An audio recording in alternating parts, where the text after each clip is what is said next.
Bonjour à tout le monde, bienvenue dans cette nouvelle vidéo. Donc nous sommes de nouveau dans le superbe chalet Salesforce au cœur de Paris.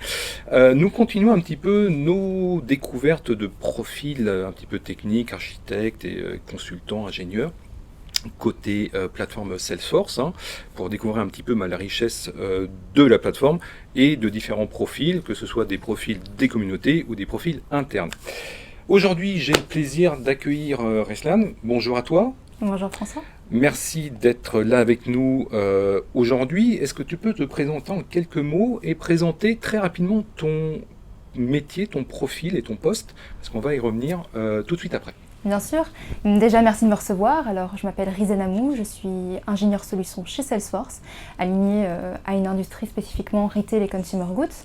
Et donc, je suis arrivée chez Salesforce il y a 1 an et demi maintenant, donc en sortie d'école. Donc ça, je pense que ce sera intéressant aussi de voir comment je vois le métier et les tenants et les aboutissants de celui-ci. Alors, c'est vrai qu'on a préparé un petit peu cet échange ensemble il y a quelques temps. Donc toi, tu es effectivement ingénieur solution. Alors, c'est vrai que c'est un terme qu'on ne croise pas forcément souvent dans le monde des devs ou même technologie. Alors, je t'ai posé un petit peu la question, est-ce que c'est la même chose que consultant technique dans une ESN? Est-ce que tu peux repréciser un petit peu les points communs et surtout les différences entre un consultant tel qu'on les rencontre dans une ESN classique et le titre d'ingénieur solution? Bien sûr. Alors, effectivement, il n'est pas évident de comprendre les tenants et les aboutissants du rôle d'ingénieur solution. Donc encore aujourd'hui, mes parents ne comprennent pas totalement ce que je fais, ni même certains amis à moi qui ne travaillent pas forcément dans l'industrie tech. Moi, j'aime bien dire que les ingénieurs solutions, on est des bridge builders. Donc en français, on va faire le pont entre le business et la tech. C'est-à-dire que notre rôle principal consiste à accompagner les équipes de vente en analysant et en répondant aux besoins de nos clients, tout en répondant donc à leurs besoins, mais avec un aspect plus technique. Donc c'est-à-dire qu'on va arriver à répondre avec ses connaissances techniques à l'aide d'une démonstration de la plateforme pour pouvoir justement répondre à leurs exigences métiers, mais tout en ayant les solutions qui matchent. Ouais. D'accord. Et en fait, alors ce qui est intéressant quand on parle de pont entre le métier et les équipes plus techniques, donc les métiers peuvent être très divers, Oui. Voilà, parce que c'est de l'industrie, c'est de la logistique, c'est de la recherche, c'est du retail, etc. Est-ce que ça nécessite des affinités particulières ou est-ce qu'au contraire, avoir une approche large ou en tout cas une connaissance large, c'est un atout pour toi? Oui, alors tout à fait. Donc ça, c'est une partie du métier, mais tu me parlais tout à l'heure de consultant. Je pense que consultant aujourd'hui, ça veut tout et rien dire à la fois. Ouais. Donc si on prend un consultant dans une boîte de conseil et un consultant dans une boîte tech, les rôles et les missions seront complètement différentes. Donc par exemple chez Salesforce, on va avoir des consultants fonctionnels, des consultants techniques qui vont aussi contribuer à l'implémentation de nos solutions directement chez les clients. Et donc, je pense que c'est important de comprendre que, in fine, nous, côté avant-vente, oui, on est consultant, mais avec une casquette technique. Donc, on le fait à l'aide de démonstration de la plateforme, mais tout en ayant des connaissances produits et business par la suite. Après, je te dis ça, mais j'ai débuté ma carrière il y a 1 an et demi maintenant.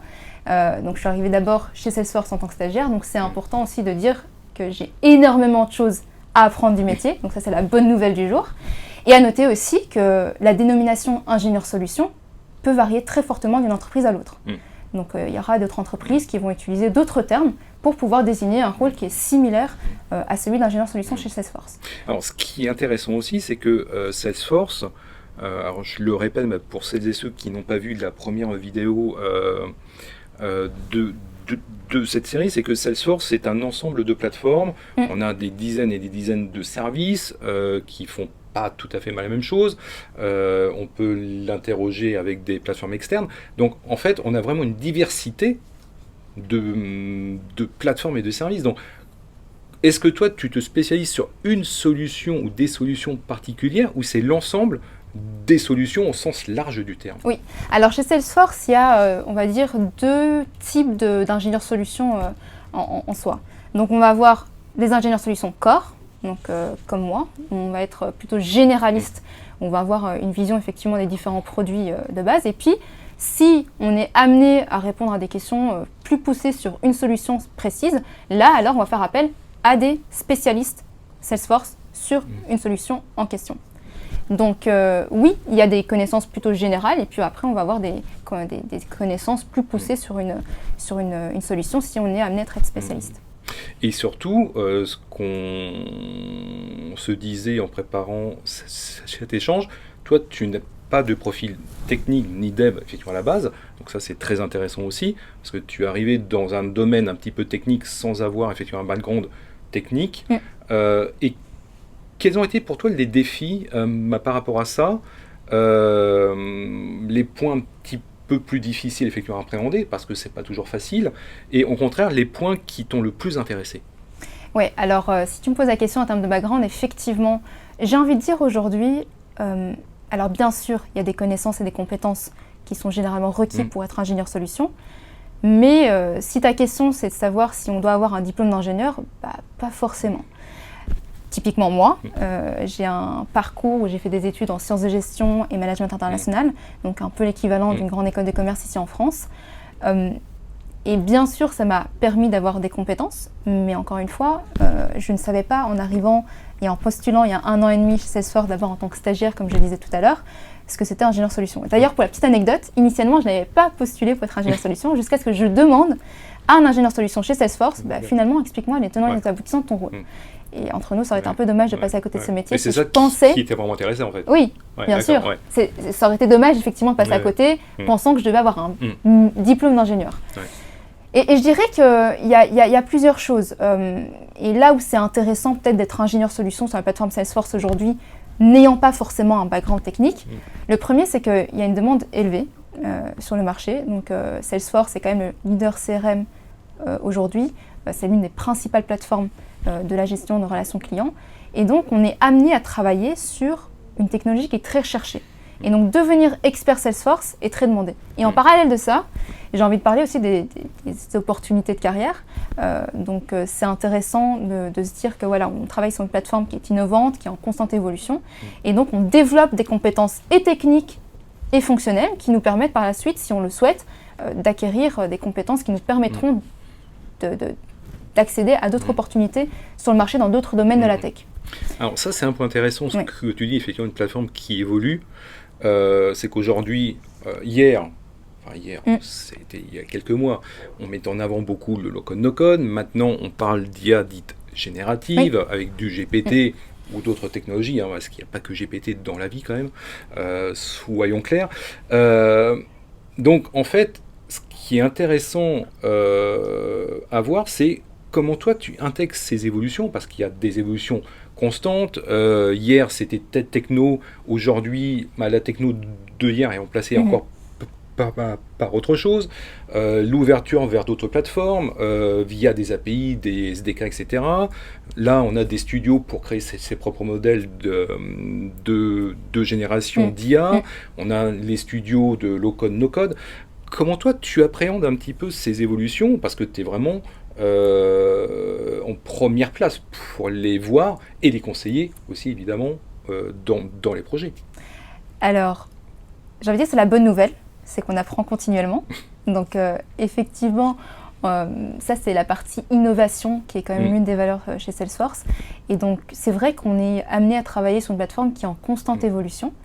Mais l'avantage de ça, même si ça peut être, c'est vrai, un rythme assez effréné, et il faut continuellement s'informer. Et ça, c'est pour revenir à ta question sur le background, c'est ça qui est intéressant aussi de se dire, c'est qu'in fine, on a plein de métiers qui se créent aujourd'hui et des innovations sur lesquelles on peut se former ultérieurement. Et donc, être amené à travailler sur une technologie et des fonctionnalités qui sont continuellement nouvelles et mises à jour. Il faut savoir que la plateforme Salesforce a quand même 3 releases par an, donc c'est-à-dire que tous nos clients bénéficient de la même version au même moment.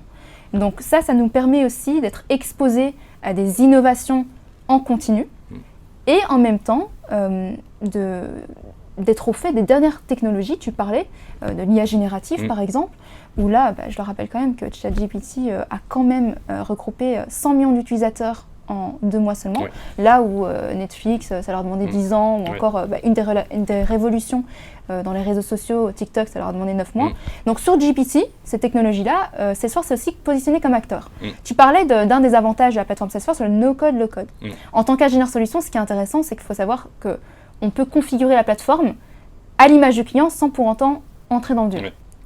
Donc ça, je dirais que c'est la bonne nouvelle, hein. On est continuellement en apprentissage, mais en même temps, il faut être à l'affût des nouvelles technologies, et ça, Salesforce a bien compris. Et ça te donne envie de mettre les mains dans la plomberie? Ou pas? Alors, je dirais qu'il y a différents profils.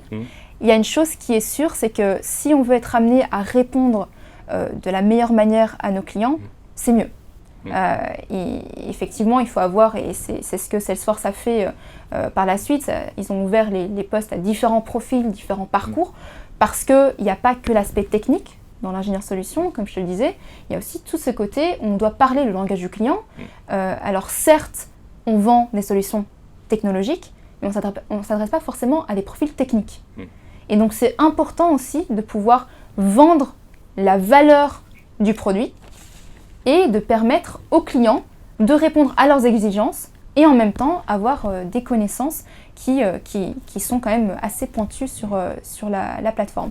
Cela étant dit, on a des profils aussi plus techniques en interne, donc si on est amené à répondre à des questions techniques ou d'architecture plus poussée, alors là on va faire appel à des solution architectes par exemple.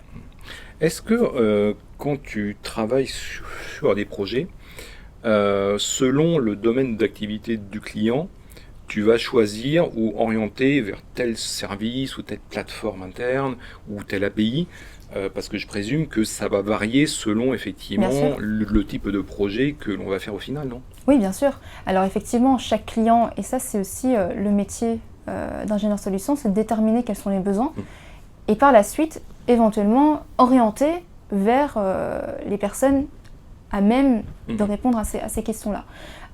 Donc effectivement, moi en tant que corps, donc généraliste on va dire, je vais dire ok, pour telle problématique ou pour tel cas d'usage du client, on va potentiellement positionner telle ou telle solution. Et donc là, on ne travaille jamais seul, ça c'est important de le savoir. Donc comme je le disais tout à l'heure en introduction, alors oui, on accompagne les équipes de vente, mais on travaille aussi avec toute une équipe étendue en interne et en externe. On a aussi des partenaires qui implémentent la solution si c'est ce qui a été prévu. Et donc effectivement, après ça, il y a des personnes, comme je te disais, qui ont des profils plus techniques ou plus à même à répondre à certaines parties de la problématique. Donc si c'est la partie intégration, on va faire appel à des collègues Mulsoft. Eux, ils ont la casquette un peu plus technique et donc du coup, ils vont pouvoir y répondre de la meilleure manière possible. D'accord. Qu'est-ce que tu peux dire ou quel conseil tu pourrais donner à celles et ceux qui nous écoutent, qui voudraient devenir effectivement ingénieur solution? Voilà, est-ce que tu as des prérequis? Est-ce que tu as des bonnes pratiques? Est-ce que tu as des vraies fausses bonnes pratiques? Parce que ça existe aussi, hein, évidemment. Voilà. Est-ce que tu peux nous donner un petit peu ta checklist, un petit peu, ou tes conseils à toi? Oui. Alors, comme je le disais tout à l'heure, on ne travaille jamais seul, on travaille avec des commerciaux. Donc, la première chose, c'est qu'il faut avoir des compétences business et une bonne connaissance des cycles de vente, puisque on est, comme on dit, opportunity driven. Donc, c'est-à-dire qu'on contribue à répondre au RFI et au RFP. Et donc ça, il nous faut quand même des connaissances produits, des connaissances techniques aussi, pour pouvoir désigner ou définir du moins les solutions qui répondront aux exigences métiers. En plus de ces compétences techniques et commerciales, les compétences interpersonnelles. C'est extrêmement important, puisque comme je le disais tout à l'heure, on est amené à travailler avec des équipes larges et étendues, des personnes en interne, en externe. Donc il va falloir être en mesure de répondre à ces différentes demandes-là, et donc avoir une bonne communication est hyper important. Un autre conseil, c'est aussi, ça va de soi, c'est la connaissance de Salesforce. Donc une connaissance approfondie de la plateforme est extrêmement importante, non seulement des différentes solutions qu'on propose, mais aussi des différentes fonctionnalités d'intégration, de personnalisation, ou encore de configuration de la plateforme Salesforce. Une capacité ou une compétence en analyse. Donc en tant qu'ingénieur solution, on doit comprendre les besoins et les traduire par la suite en solutions Salesforce. Et donc là, une compétence en analyse solide et, donc, et une bonne communication est hyper importante. Ensuite, je dirais, c'est les compétences, tu l'auras compris, en communication et interpersonnelle, ça va de soi, mais aussi formation et certification Salesforce. Donc aujourd'hui, donc moi quand je suis arrivée chez Salesforce, il m'a été demandé de passer 3 certifications. Et ça, c'est ce qu'on demande en interne, mais aussi en externe. On demande à ce que nos partenaires soient certifiés. Et Salesforce dispose aujourd'hui de tout un programme de certification qui est reconnu sur le marché, qui est officiel, et qui nous permettent de valider nos compétences et également de gagner en crédibilité comme étant expert Salesforce certifié. Et donc ça, c'est toujours un plus à avoir. Et puis, et j'en parlais tout à l'heure rapidement, mais je pense que c'est important d'avoir en tête l'obsolescence des métiers. Donc en tout cas, aujourd'hui, il y a des métiers qui deviennent ou deviendront obsolètes, d'autres qui vont se créer, ça c'est la bonne nouvelle. Mais c'est important, en tout cas, ce que je veux dire, de savoir qu'on est dans une société qui est en constant, qui évolue constamment. Et donc, on va plutôt aller chercher des compétences de curiosité, de résilience, d'adaptabilité pour pouvoir justement surfer sur ces changements. Et donc là, je dirais qu'être curieux, c'est extrêmement important, notamment avec les nouvelles technologies qui surgissent de partout aujourd'hui. Donc que l'on soit effectivement en reconversion ou déjà dans un profil plus techno, on se forme, on découvre un petit peu sur Trailblazer, dans les communautés, les centaines et des centaines de vidéos de formation. On passe des certifs, parce que ça c'est un point très très important, et après on se lance. Tout à fait, exactement. Et tu as touché un point intéressant, la communauté Trailblazer Salesforce, c'est extrêmement important et enrichissant, je trouve, parce que effectivement Salesforce possède une vaste communauté au niveau mondial d'utilisateurs, d'experts et de développeurs aussi. Et donc nous, on a accès aussi à cette communauté-là qui apporte du soutien, qui offre des ressources et un apprentissage continu sur la plateforme. Donc si on devait conclure notre échange, je dirais que c'est la curiosité qui joue le rôle moteur. Alors quand on est curieux, on va chercher des informations et on se forme. Et bien sûr, ça nous permet d'acquérir de nouvelles compétences, qu'elles soient techniques ou fonctionnelles. Et en tout cas, oui, je dirais que si on peut aussi peut-être motiver certaines personnes à rejoindre les métiers de la tech, et en l'occurrence ingénieur solution, je pense que c'est important, oui, d'être curieux. La sensibilisation, c'est extrêmement important. Parce que moi, en fait, il n'y a rien qui me prédestinait à te parler aujourd'hui ou à être dans une industrie tech de par le milieu social dans lequel je suis née. Donc je pense que c'est important dès le plus jeune âge d'être au courant des différents métiers de la tech. La formation et l'éducation, c'est extrêmement important. Je pense qu'effectivement, il va falloir permettre à tout à chacun d'accéder à des formations techniques de qualité dès le début de leur parcours scolaire ou professionnel. Et donc là, je pense que les entreprises ont un grand rôle à jouer là-dedans, et donc dans les partenariats avec les établissements scolaires, notamment les écoles, les universités. Nous, c'est ce qu'on fait chez Salesforce avec les stages de 3e. Donc au plus ils sont jeunes et au plus on va pouvoir planter des graines dans leur tête. Et donc il y a aussi le mentorat et le networking. Nous, on a énormément d'événements qui sont chez Salesforce. On a de tout horizon dans le Salesforce Women's Network pour pouvoir justement tendre vers un environnement qui soit plus diversifié et inclusif. On a Athlete in Tech, qui est un nouveau programme aussi, et on l'a fait notamment avec notre partenariat. On est partenaire officiel des Jeux Olympiques. On a d'autres organisations avec qui on travaille en étroite collaboration. Je pense à Décodeuse, avec Swat Bougrabé notamment, que je salue au passage, son travail qui vise à former des femmes issues de milieux défavorisés, de quartiers populaires, au métier de la tech. Donc là, ce sont des formations qui sont très courtes, mais qui pour autant, si on souhaite être en reconversion professionnelle et si on n'a pas bénéficié de cette sensibilisation, on va dire, dès le départ, c'est pas qui apporte déjà effectivement un minimum de base, mais ce qu'il faut déjà pour vraiment mettre le pied dedans, et puis après, comme tu disais, c'est la formation, ce sont les certifications. Mais exactement. Et puis après, on se lance. Aujourd'hui, on a toutes les ressources possibles et inimaginables. On a la plateforme Trailhead aussi qui nous permet d'apprendre à coder si on le souhaite, par exemple. Et qui est d'ailleurs très très bien faite d'ailleurs. Et surtout, c'est par type de session, c'est par type de topic. c'est des vidéos courtes, il y a des formations courtes, mais ça C'est permet très ludique vraiment et de interactif, voir ouais. vraiment toute la diversité de ce qu'on peut voir en fait, Tout à fait. dans la plateforme. Tout à fait. Donc oui, je pense que c'est important aussi, et je terminerai là-dessus, ça c'est pour donner un conseil général et continuer dans cette liste de conseils. C'est une problématique, je dirais, ou en tout cas on peut y répondre de différentes manières, c'est assez écosystémique. Donc mettre en place des pratiques au sein des entreprises, que ce soit en termes de diversité et inclusion, ça c'est un sujet qui me tient particulièrement à cœur. Mettre en place des politiques, des initiatives qui visent à promouvoir et à favoriser l'inclusivité des personnes, la diversité aussi, les profils, tout genre de diversité, est extrêmement important pour justement créer un environnement de travail qui se veut être bienveillant, inclusif pour tous, où les femmes par exemple peuvent aussi se sentir valorisées et respectées, tout en mettant en avant les compétences et le potentiel indépendamment de leur genre. Et donc, oui, je pense que tout ça, in fine, va contrer les biais qu'on peut avoir, qu'on se met, les biais cognitifs et stéréotypes autour des métiers de la tech.